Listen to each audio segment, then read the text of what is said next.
سڵاوی خی گەورەتان لێبیتن گەڕامەوە لاتان لە ڤیددیوەیەکی تردا پرسیاریم زارە دەڵێ ein Kraftfahrer hat ein anderes Fahrzeug leicht beschädigt. شۆفێرێک زیان بە ئۆتۆمبیلێکی تر دەگەێنێتن جگە لە ئۆتۆمبیلی خۆی und entfernt sich unerlaubt. بێ ئەوەی ڕێگە پێدراو بیتن هەڵدێتن ڕادەکاتن یاخود حاڵەتەکە ڕووداوەکە تۆمار ناکاتن چ بەوەی کە بە پۆلیسی نەگوتیا چ بەوەی کەوە بە خاوەن ئۆتۆمبیلەکەش ناڵێتن. Welche Folge kann das haben? ئایا دەرەنجامی چ دەبیتن؟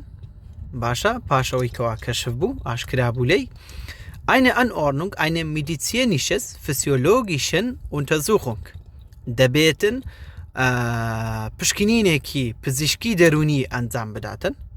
باشە ئایا کەسەکە تەواوە یاخود ناتەواوە ئەوەش مستحق بەخۆیتی بەڵێ ڕاستە.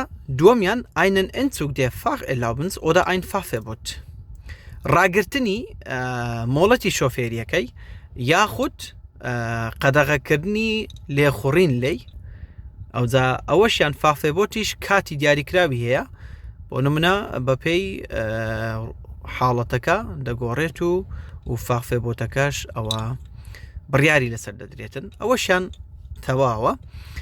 سێمیان eine Geld oder Haftstrafe سزا دەدرێتن چ بە پارە بیتن یاخود بە زیندانی کردن کەواتە هەر سێشی ڕاستە. هیوادارم خۆتان بپارێزن گەرزیانەکە هەر چەندیش بیتن بەڵام بەردەوام ڕاستیەکان بڵێن چونکە دوای ئەوەی کەوا ئاشکرا بێتن ئاسان نابێت بەسەرمانەوە. خی گەورە سەرکەوت و سەرفراسان کاتن خواتان لەگەڵ.